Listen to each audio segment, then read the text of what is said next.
चाय खाने के एक मेज़ पर अपने अपने गिलासों से चाय की चुस्कियाँ लेते हुए चार दोस्त अपने अपने इश्क को बड़े चुटकी अंदाज में लेते हुए बतिया रहे थे। अचानक इश्क और मोहब्बत की बातें करते करते वो संजीदा हो चले। उनकी बातों में कुछ हार देने का, कुछ ज़रूरत से ज़्यादा कर गुजरने का एहसास मिलने लगा। एक ने ठंडी सांस छोड़कर कहा, हाँ यार तुम ठीक कहते हो।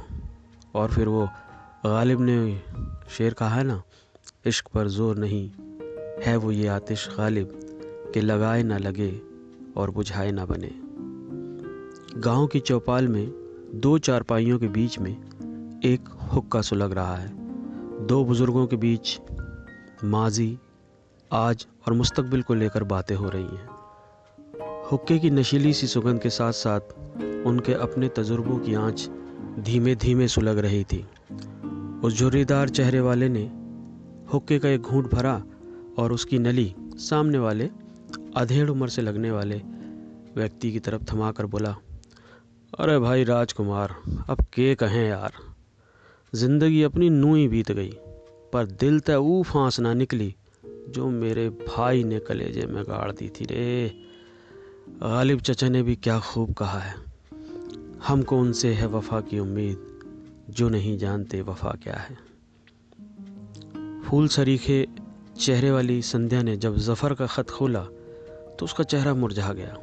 ख़त नीली स्याही से लिखा हुआ था, पर उसमें दर्ज शेर खून की बूंदों से लिखा गया था। शेर गालिब की मशहूर गज़ल से था, ये न थी हमारी किस्मत कि विसाल यार होता, अगर और जीते रहते यही इंतज़ार होता। संपादक ने विचाराधीन रचना को पूरा पढ़ डाला और मेज़ पर पटक कर बड़बड़ाकर अपना सिर पकड़ लिया। सत्यानाश, मैं साहित्यिक पत्र निकालता हूँ, कोई लोकल अखबार नहीं। गज़ल के रदीफ काफ़िए की मालूमात नहीं, बने फिरते हैं मिर्ज़ा गालिब। दोस्तों, इन मंजरों से गुजरने के बाद आपके जहन में भी गालिब की याद ताज़ा हो चली होगी।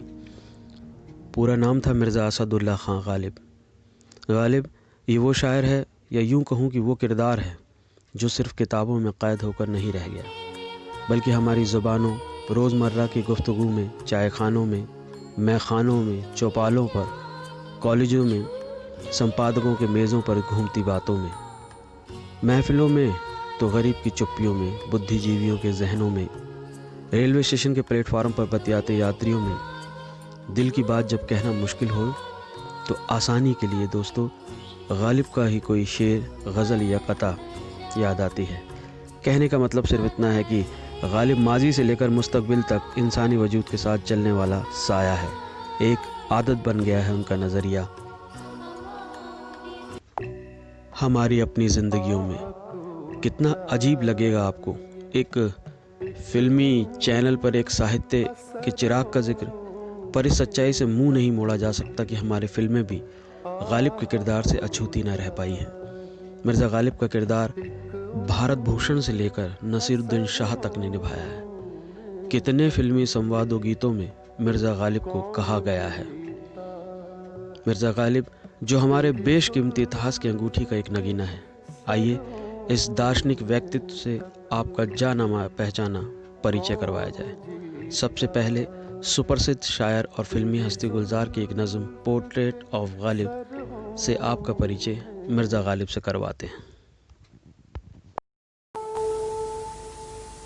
बल्ली मारा के महल्ले की वो पेचीदा दलीलों किसी गलियां सामने टाल के नुक्कड़ पे बटेरों के कसीदे गुड़गुड़ाती हुई पान की पीकों में वो दाद, वो वाहवा।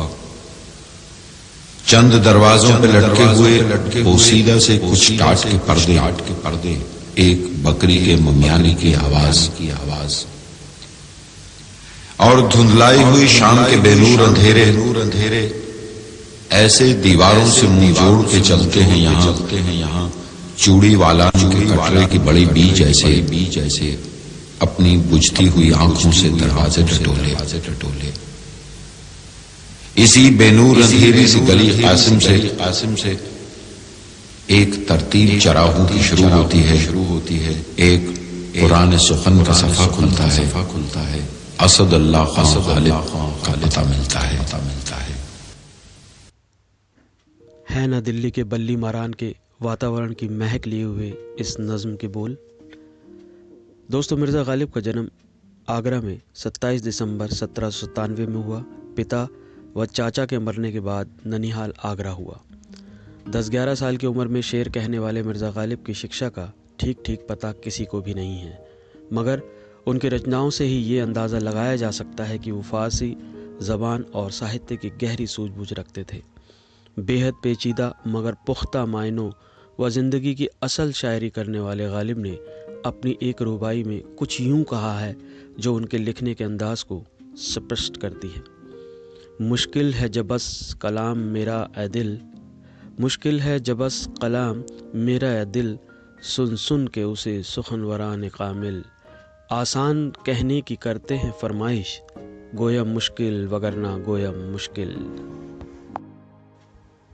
यानी मैं मुश्किल ही से कह सकता हूँ, वरना मेरे लिए शेर कहना मुश्किल है।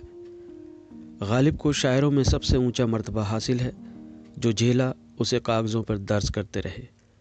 गवर्नमेंट ऑफ इंडिया के सेक्रेटरी पद पर कार्यरत टैम्सन साहब की नौकरी के बुलावे पर 1852 में गालिब ने दिल्ली कॉलेज में फ़ारसी का शिक्षक बनना स्वीकार किया। एक शिकवे के चलते उन्होंने मगर इस नौकरी को ठोकर मार दी, क्योंकि उसमें उन्हें अपना उचित सम्मान नहीं लगा। गालिब पहले असद के नाम से शेर कहा करते थे। उनके कहने का ढंग सबसे जुदा था। है और भी दुनिया में सुखनवर बहुत अच्छे, कहते हैं कि गालिब का है अंदाज़ बयां। और दशहरी आमों के शौकीन गालिब किसी के शागिर्द नहीं थे। उस्ताद शागिर्द के रिश्ते से वो अछूते रहे। गालिब ने बहुत से मुशायरे लूटे। उनके अशार हासिल मुशायरा हुआ करते थे। दिल्ली के लोहारू घराने की लड़की उमराव बेगम से उनका विवाह मात्र 13 साल की उम्र में हुआ। इसके बाद वह आगरा छोड़कर दिल्ली आ बसे। अपनी बदनामियों का खुद ही मज़ा लेने वाले गालिब ने जो भी कहा बेहद दुरुस्त कहा। ये मसाइले तसव्वुफ, ये तेरा बयान गालिब, तुझे हम वली समझते जो नबादा ख्वार होता। मिर्ज़ा गालिब एकमात्र ऐसे शायर हैं जिन पर अत्यधिक लिखा गया। उनकी फाका मस्ती मशहूर थी। अपने 2000 शेरों को उन्होंने खुद ही एक आलोचना के तहत नष्ट कर दिया था। मीर तकी मीर की शायरी से उन्हें बेहद लगाव था।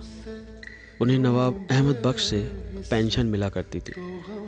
शतरंज और चौसर के खेल में गहराई तक डूबे गालिब के सदमात उस वक्त तेज़ी से बढ़े जब उन्हें पेंशन मिलनी बंद हो गई। इसी मसले के चलते उन्हें 3 साल कलकत्ता में रहना पड़ा।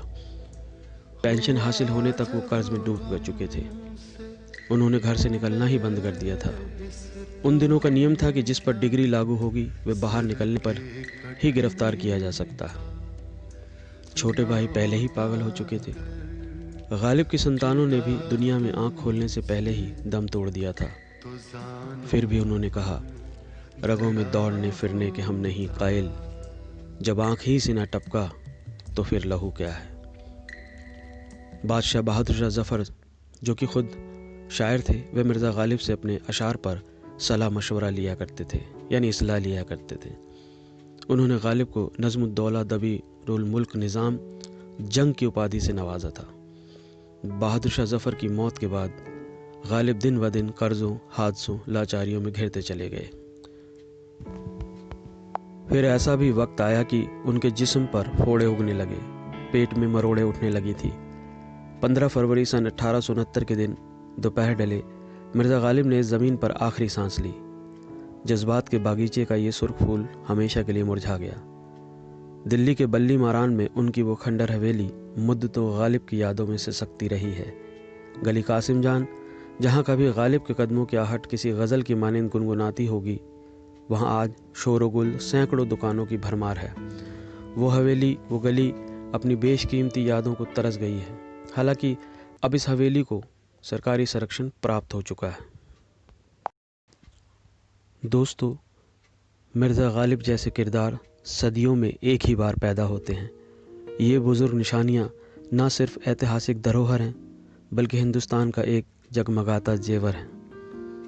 रहती उर्दू ज़बान और मुख्तलिफ ज़बानों तक, अनोखे जज्बात के बयानों तक, मिर्ज़ा गालिब का नाम यूं ही लिया जाता रहेगा।